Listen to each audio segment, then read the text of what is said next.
Texans are taking on the Colts in the AFC South Showdown. But can they overcome offensive line troubles and second half woes? We're breaking down the hot takes from the Texans in this week's battle. Let's get it. Yeah. Hey, I'm Lance Hayes, and this is Sports Social Live for another live stream. I love coming on the stage. Pause. I love when I do it live and talk about the Texans, and we're going to get right into it. We're going to talk about Bobby Slowick. He's under the microscope. I have a few issues with what he's doing. The tight end play. We're going to roll into offensive line play, and we're going to keep it big, and we're going to talk about the coaching battle between Nico and Ryans-Steichen. So while I'm talking about the Texans, if you can drop a like, subscribe, share, we're talking Texans today. And first things first, we're going to talk a little bit about Bobby Slowick. He's been on the radar. Everybody's discussing what he's doing, but I want to see Bobby Slowick truly come into his own. We've talked about it all week, how he's making plays a little bit more elaborate than what his personnel can do. I think that's big for leaders and for people who kind of just watch the Texans. They have to do better on offense, and he's one of the key points. He is the key point for offensive players, and it's kind of the reason why people were weary when Nico came in. Who's going to call the offense? So to get so much critical acclaim, Bobby Slowick has to do better. He is predictable, and he's throwing plays that just don't fit the personnel that we have here. So he's under the microscope. I feel like Bobby Slowick needs to be under the microscope because a lot of these offensive coordinators fall under a lot of names, and they kind of follow these trees, the Shanahan tree, and all these great offensive coordinator trees, but they have to perform. And I think he kind of was thrust into the limelight, and he was bailed out by having top play by CJ Stroud and Nico Collins. They were bailing him out. Now we're seeing him work through adversity. You see, Nico was able to work through adversity last week, and that showed you that he is a true defensive coach and coordinator. But can Bobby coach to Nico's level when he has adversity on his hands? The offensive line is an offensive line. They suck. They just trash. They're trash right now. They're overpaid and just awkward. They're not doing well. But Bobby has to call plays to benefit the offensive line. Two things I think will help Bobby calling plays is keeping it simple. You have to keep it simple. Bobby cannot keep on having elaborate plays that are difficult for the offensive line to run. They clearly cannot do it. And the second thing, he has to have quick hitting plays. I keep saying this, but he can't have 4 and 5 second developing plays with multi-level plays when your offensive line is having issues. I think a lot of people just believe it's the offensive line issues, but we also have tight end issues. Our tight ends are not doing well chipping on the edge when there's wide technique defensive end or defensive linemen or even linebackers coming from afar. They don't get the chip. They just let them run free. And that's the issue that I'm seeing a lot of times with the Texans. And I kind of struggle with it because I like good defensive play. So I'm watching good defense go against our offense, and they're just annihilating Kenyon Green, especially. He's been playing completely trash. If you think he's trash, put it in a comment. If you have a suggestion for the Texans offensive line or even Bobby Slowick, let me know. But back to Bobby Slowick. He hasn't been as bad as people give him credit for, but he has been bad. His early game script is one of the things that I wanted to kind of emphasize on here. He seems too predictable. Bobby seems too predictable with the run, long pass. That's what his early game script has traditionally been. And you can always bet that he's going to do a second sideways pass or some type of screen once the drive gets started. Our personnel does not have the fit for it. Well, not just our personnel, the offensive line. Kenyon Green just can't figure it out. He has to be benched or adjusted in some type of way. Bobby has to figure out how to pass that ball with a quick 90s game. If you're a high school football player, hey, you go with the quick game and just see if the receivers that we have brought in can beat their DBs, or move Tank Dell down to a slot and see if he can get active, or move him to the outside. Make those adjustments so that way you can get the quick hitting plays, quick slants to get the defensive linemen off of our piss poor offensive linemen. They are subpar. They have not played at an average level. You can see that by the PFF grades. And crazy, speaking of PFF, Shaq Mason has been graded decently in this season. I say that, but it's still subpar.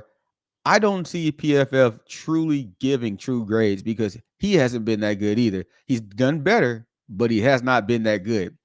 The Texans have to make a decision on what style of play they're going to do. I want to see an offensive line change this week. Everybody's talking about it. They want to see offensive line changes, but I think it starts with Bobby Slowick, and Slowick has to make those calls to change the kind of scheme and culture for the offensive line to be great and the offense to be great. When the offensive line is average, the Texans will win games with an average offensive line. We need a game managing offensive line. We don't need a superstar, a game managing offensive line, which means we're going to have broken pass pockets. We're going to have that going through the game and going through the season. So I'm okay with sometimes being bad, but not 4 full quarters of badness, which is what we've been getting from the Texans' offensive line. We've also been getting predictable early down play calling from Bobby Slowick, and I am not a fan of that. So Bobby Slowick, you're on the hot seat for me, brother. I don't get the hype. I don't see what everybody's talking about. All the analytics don't go your way. And he's been making bad calls. His red zone play calling has also been crazy to me. I don't know why his red zone play calling is like that.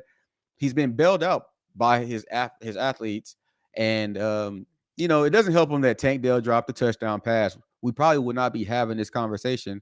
It doesn't help him that his offensive line is trash, but you got to do it. You got to make the plays for your personnel. You've seen that with McVay when he's had a whole offensive line out. And what did they do? They simplified the offense to allow the team to be successful. You turn the offensive line into a game managing offensive line, and you can be successful. That's what the Texans have to do. So, Bobby Slowick, you're on a hot seat for me, brother. You got to do better. But speaking of doing better, I need more people to like, subscribe, and share. Just give me something in the comments, a thumbs up. Let me know you're there. So, talking about the Texans and letting me know you're there, what's up with the tight end play that we have on the team? My question that I have and the passion that I have for the Texans, I'm seeing nothing from Dalton Schultz. I'm lost for words for Cade Stover. I thought you were supposed to be CJ's best friend. Those two guys I need to see more from, especially in the pass blocking scheme. If you're going to have a two tight end set, at least chip those front seven, somebody from the front seven, help out, do something. If you're not gonna help out, get open for the quick dink and dunk pass and allow our Texans offensive line to be ready and prepared. So that's my question for everyone. What do you think is going on with the tight ends? How do you think they can improve? Well, for me, I believe the tight ends can improve by simply just doing the basics. And that's why I keep on saying, keep it simple. Keep it simple. They need increased targets because a lot of these teams are attacking our offensive line. So you have to go to these bigger targets in the Texans tight ends. They have the athleticism, they have the talent. You just have to put it together. So I'm looking forward to see how the Texans offensive line kind of plays this year and what they're going to do. I also want to see some more of Cade Stover. He's hyped up. CJ hyped him. So let's see what Cade Stover has to do for the Texans. I don't want to see any of the fancy stuff. Let's go with these athletic tight ends and get the ball. The Texans have to do better at that. Bobby has to do better of scheming up plays for our tight ends. That's where I think we're going to get our success. A lot of people forget about us even having tight ends after Schultz has dropped a few early passes. It's been one of the things that I've been noticing. Dalton Schultz is not disappointing. It's just mid. It's just mid play, but I know he has it in him. He puts the little neck collar on. I know he has it. So I want to see Dalton Schultz have a game. When he starts having a game, the Texans will start going crazy. Also, Cade Stover, he got rocked against the against the Colts. I think the first or second play of the game. So I have to see Cade Stover do better for the Texans, and that's something that's going to change the tide of the Texans. And I think a lot of people will be happy when the Texans get rolling in the tight end category because they are good. They just need to show us something. And right now, they're playing like the cancer offensive line has kind of gotten to them. That offensive line is a cancer, and they have everybody looking around and thinking like they're crazy. But they can get better. I think the tight ends will be one of the X factors and keys to the game in a lot of games going down the range, especially against the Jets when we go forward. Dalton Schultz and Case Stover need to have big games. What say ye? Tell me something in the comments. All Texans fan. I'm the number one global Texans fan. I do this at 2 o'clock in the morning in Japan. I'm in the midday in Japan. Hey, we're coming at you live on the live stream. I, I am the best one overseas. So I'll say that. But let's keep it rolling. The offensive line has been a theme for everybody this week. So when I talk about the offensive line, some of the notes that I have that I want to kind of improve for the offensive line are just consistency. They have to be more consistent. They suck. So they have to be more consistent. They can't have penalties. They have to be more disciplined. So I'll play right there. They have to be consistency and they get paid too much. Let's be clear. D'Amico and Bobby, they've been really nice to these guys. Hey, we know what they can do. We've seen them in practice. I don't care about all that. We have to get a little bit more tough on these guys. Bring me the dip in your mouth, uh, John Deere tractor hat wearing offensive lineman that gets dirty. He comes in there in flip flops and some camo hat and a t-shirt. That's what I want. I want one of those guys. I don't need you coming in with a scarf and a sash and sashaying in the building. The finesse might be out the window. Let's get Joe in the box. And that's what we need to do. Get Joe in the box. So in order to do that, they're going to have communication and cohesion. They're going to have to be better together. They're not on the same page. Kenyon Green is looking back at CJ. They're face to face half the time when he's blocking, and Laramie Tunsil and the rest of the line, they just look disjointed. So communication and cohesion. Granted, it was tough against the Packers. It was tough against the Packers. Let's not just not look over that. It was Lambeau Field they played at, but you have to have the basics of cohesion and communication to be successful for the team. It's just a continued lack of communication, a lack of cohesion there. So it's pretty bad, pretty bad. They suck right now, and I know they can do better. So I'm rooting for them. I'm rooting for them, but I'm going to be realistic. They have to do better. Let's also talk about Laramie Tunsil. He's big paid. The offensive line is averaging approximately about $61 million of an offensive line. So you're getting paid that much. We want to see you play. And a lot of that weight is heavily on Laramie Tunsil. So how do we get a Pro Bowl caliber left tackle? I've never been that high on him. I'm sorry. I think he's good. Thought it was weird we paid him that much originally and we gave him that much acclaim. But how do we get this Pro Bowl left tackle to play like a Pro Bowl left tackle? Am I missing something? Let me know in the chat. Am I missing? Is he? I have to be missing something because this is crazy. I didn't think he's not playing up to $61 million. It's kind of crazy. But how do we get him to play better? I I'm not mad at his play. I just want it to be better. I believe he's the only average player on the line. He's playing at an average level, which his average level is still better than the average offense, slightly better than the average offensive lineman, but it does lead to question.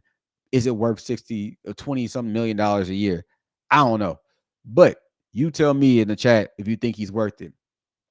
And then we have to talk about some these highly drafted linemen. I think we missed the mark here. Our offensive line scouting talent might have missed the mark here. I think Juice Scruggs maybe has the juice in him, but Kenyon Green, he might need just a sit down time, come to Jesus. Let's get him a sports psychologist in there. Maybe he needs that, but he needs time on the bench to get his wits about him. He's going into more of the bust category, and he might need to be working at a bar down off Washington Ave pretty soon. He's big. He might do good in that career field. So, hey, you're going towards bust category, brother. I don't want to see that for anybody. I want him to get paid. So come on, bro. Play a little bit better. I think if I'm the Colts, I'm going at him all game. You're going to have to nut up or shut up, brother. And it looks like he probably going to nut up, but he can prove us wrong and show, we're going to see. So what can Kenyon Green do? And can Juice Scruggs be that highly drafted, sought after draft pick that we've had for him? I don't know. Both of them are just looking mid to me. Maybe Juice Scruggs is hurt, but they both looking extremely sub mid. I'm not going to say mid. They look trash. And Shaq Mason surprised me. He played decent and he surprised me. So I want to see what Shaq Mason is going to do as well. But all this being said, the offensive line woes directly impact CJ Stroud and Joe Mixon. Two of the ballers in the backfield are getting impacted by this terrible offensive line. I'm sure, and I normally get mad at quarterbacks for showing frustration, but I'm not mad at CJ for being frustrated at the offensive line. He can't even turn and breathe before he has a 6'5" defensive lineman on his back. He's not even that much of a runner. He's had to pull down the ball and run for his life. So I want to see what's going to happen with CJ going down, how this offensive line has impacted him going down range. It's kind of crazy because he's such a composed guy, but when you see that, and he mentioned it this week in multiple interviews, he's tried the screaming, it didn't work, but now he's doing more of the soft touches with the offensive linemen as far as they'll do better, they'll get better. Hey, they're grown men too. You're grown, man. Let's get after it, man. I think that's what we need, that change of culture, because it's directly impacting Stroud. And then you roll over to Mixon. You see the aggressiveness, the tenacity from Mixon. You see it, and you can also know that line has to be frustrating. The offensive line has to be frustrating for Joe Mixon because as a gamer, he can't get anywhere without being touched in the backfield, and that is piss poor, at least to the line of scrimmage. But the backfield is terrible, but he's still getting 2 and 3 yards after contact. So I'm not mad at what he's doing, but they are both under extreme pressure that is crazy, especially when you're seeing these other teams create beautiful passing pockets and beautiful lanes to run in. And these teams aren't better as a whole. Their offensive line is just blocking that much better. So the offensive line for the Texans is going to be something to watch. Everybody's talking about it. I'm tired of talking about them. I want them to shut me up. Play better offensive line for the Texans. Drop what you think is going to happen with the offensive line. Are they going to ball? Are they going to nut up or shut up? What are we going to do? I want to see this offensive line go wild. Get Joe Mixon in the box, man. Get Joe Mixon in the box. Get CJ a pocket. And then we could blame CJ if he don't get the ball there. I want to know if this offensive line is going to show me something. So like, subscribe, share. I'm going to roll on. I'm keep it rolling. And we're going to also talk about the offensive line's impact on our X factor. I've been talking about Tank Dell. I want to see Tank Dell show out. Tank Dell is an X factor, I believe. But Tank Dell has not had good separation this year. He has not. You haven't seen that 2 steps ahead, a half step ahead of the DBs. And if he is, he had drops in every game. Tank Dell, it's your time to shine, especially before Nico comes back. So I want to see what Tank Dell has to show for this game. It's going to be something to see. He has the big play potential. Is there? He has the special teams potential. You've seen him be on special teams. I want to see where the line is with Tank Dell. Show out, my brother. Show me that you are that good 1C, if anything, 1B receiver. The three-headed monster of receiver score is what I need to see. I want to see you go crazy out there, brother. I'm rooting for Tank Dell. I'm rooting for the Texans to find a way to get him active in the game. I'm not against Tank Dell being a key figure, but I'm also not for them forcing it. Don't force it, but I think organically Tank Dell will come if the offensive line blocks well and CJ is able to get that pass. So there's a lot of key factors. Bobby Slowick said it this week. A lot of layers to what's going on, but we got to peel back the onion and get to the central problem, and we'll figure it out this week. So, do you feel as if Tank Dell should be playing special teams? I've seen people talk about that. I don't care. I don't care. I don't want him doing it all the time, but I want to see him get active. Get active, Tank. Show us what you can do. I like to see it back there as long as he doesn't catch it within the 5 yard line on a punt or something like that, like Robert Woods did. I'm fine. Tank Dell, show us something, brother. Show us something. Let's get active. Let's get active. I'm going to sit up a little bit because I look weird in the camera. Let's go on. Sports Social Live. We're still talking. We're still chatting. One thing I need everybody to do is drop a like on the video so it can just help me pull more people to the stream. I have some good streams coming up, especially with the build up coming up to the Dallas Cowboys game. And then we're going to do a meetup for the Dallas Cowboys game on November 19th. We're going to do a meetup, I think, in Dallas Live or some venue. So drop a like, subscribe. We're going to do a big meetup for Houston Texans fans. I'm going to go live. I'm going to turn up from there. But my main story today and turning up today, I'm talking about Nico versus Shane. That sounds whack. Let's go Ryans versus Steichen. The coaching battle is going to be something to watch and something to see. D'Amico is a defensive-minded coach, a baller. Shane Steichen, offensive-minded coach, baller. He can get the offense going that he has. D'Amico gets the defense that he has going. This will be a battle. I talked about Bobby Slowick earlier, but it's going to be a battle of game management. That's what I think that people are not watching. D'Amico has shown that he makes the mistakes in game management. Shane Steichen has shown that he's pretty good at game management if you watch them. D'Amico has shown that he can get the best out of a defense. Steichen has shown he can get the best out of an offense. If you don't see that this battle is one of the best battles, you're crazy. They are going to be going wit for wit out here. I think that Ryan's defensive mastermindness is going to be nice because he's getting his players back. You think you're going to have Toa, you're going to have Lassiter back on the field. You have Hewitt balling, Hanson balling. The front seven is balling. People are quiet, but the Nico Autry is showing us that he is slowly working back into mid shape. You have Devin White that we just picked up. So they can run that traditional 4-3 defense. You put Petrie, who is highly rated, back at a safety corner, some type of hybrid DB.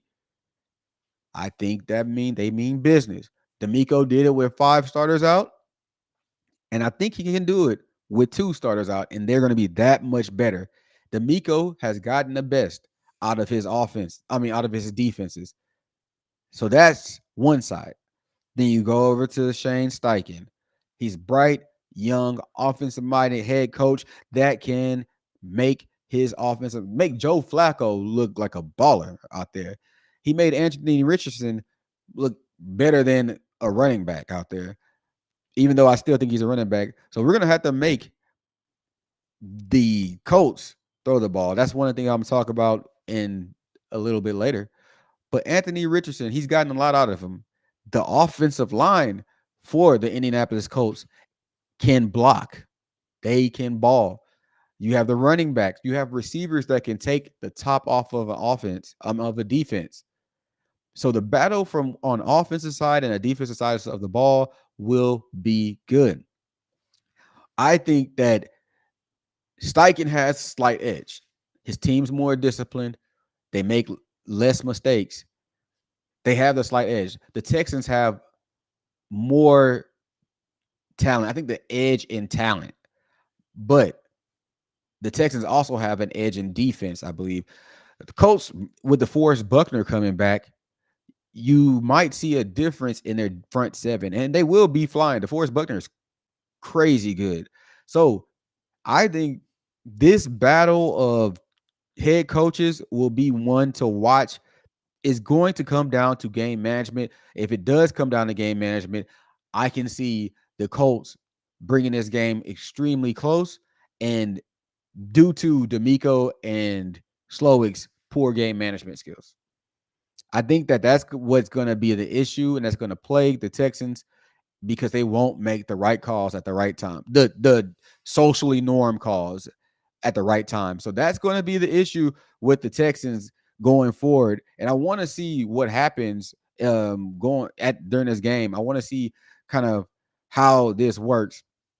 So the Texans, being the Texans, they are going to make us stressed. They're going to stress us out. It's going to be a stressful time to watch. And I think Shane Steichen will make it fun too. So it's going to be a stressful game if you're a Texans fan. So let's talk about it. The coaching battle, the coaching matchup. Who do you think has the edge in the coaching matchup? Let me know down in the comments. Let me know. I have people on Twitch commenting. So let me know in the comments and tell me, who do you think is going to win that coaching battle? The coaching battle is something that's not been talked about that much, but it is something that I want to see.